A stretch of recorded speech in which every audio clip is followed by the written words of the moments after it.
Human intelligence is a very misunderstood phenomenon. You see, the subjective human experience is what's defining our creative capacities and access to our own natural intelligence.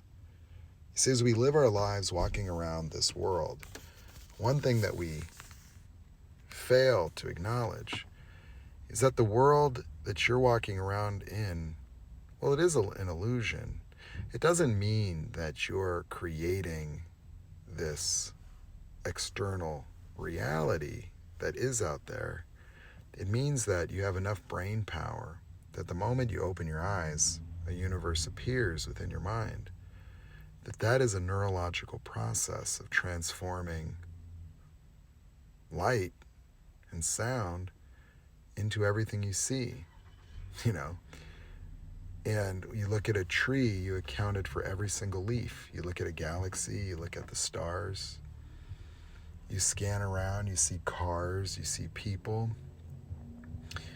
Your mind has to create all of those from the light that's hitting your retina, activating rods and cones and generating action potentials from the movement of ions across axons, and we forget that. That as we live our lives thinking of ourselves in these very unfavorable terms, we fail to acknowledge that we're not just the little Super Mario character bouncing around in this game we're playing of trying to find ourselves and fix ourselves and level up. We're the game itself. And then outside the boundaries of the game is a bigger expanse of objective reality. But then, even then, that's just a generated reality from this supercomputer. What kind of video card would you need to be able to create a three-dimensional universe that would not have any hesitation on being loaded, that we take for granted the power of the mind? That the character we invented in early childhood, you think that you're just that character out there in this world, failing to see that you're actually the world too. You're the experience of being, and you're just opening your eyes and you're experiencing the experience. The world of transformation addresses what's at the source of this experience. Psychology just catalogs the experience, puts it into a group, treats it as if it's real and permanent. Whereas the world of enlightenment and transformation ontology addresses what's at the origins of the experience in a way that can absolutely transform the psychology or eliminate it in its entirety. That there is no page in the DSM-5 for enlightenment because there's no more reactions. There's no more pathology. There's no more fear. There's no more significance. There's no more suffering. And what we're seeing there is really just a relaxation of the sympathetic nervous system, causing the walls and boundaries of fear to melt away for the emergence of an objective reality. An objective reality that for thousands of years has been left on the fringes, the very tiny fraction of the total sum of all human beings to ever have walked the earth, having experienced this restoration to what I consider to be entirely normal And it's amazing to think that in a world where there's enlightened people walking around, there's other people standing in lines at pharmacies, where we failed miserably to properly evaluate the validity of those experiences that have essentially demonstrated the cure to the human condition. There's a reason they called it the salvation.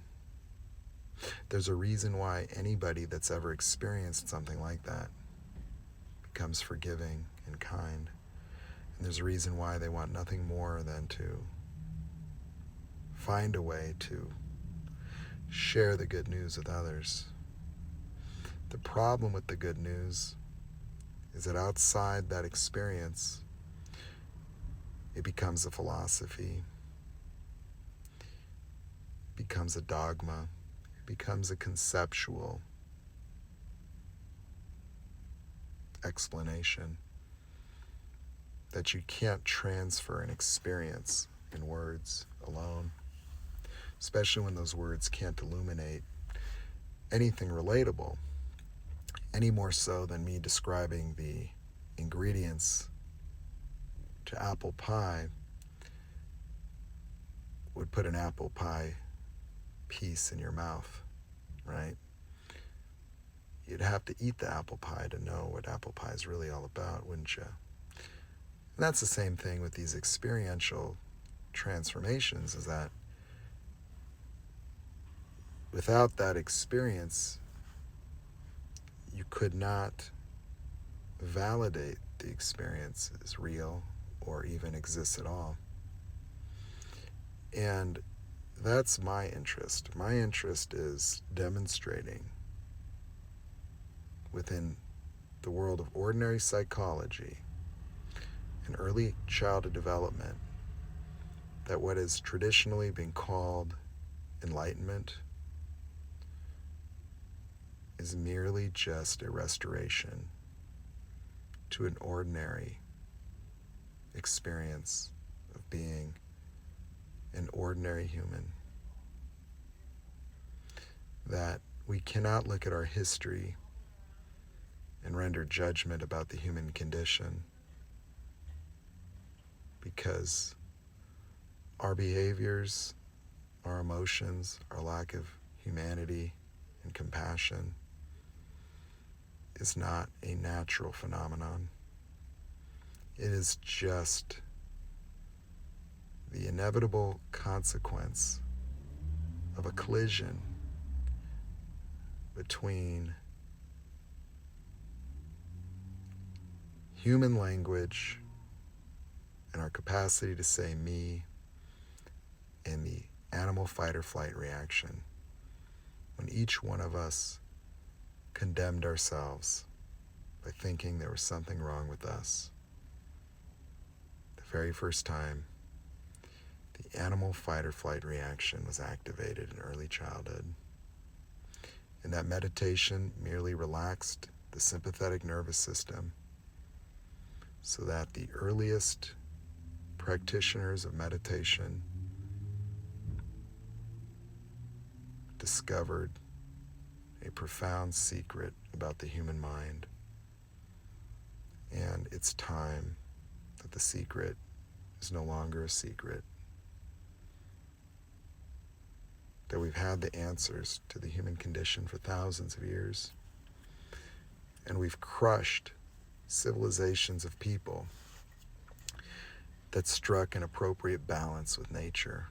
One that if we don't restore it,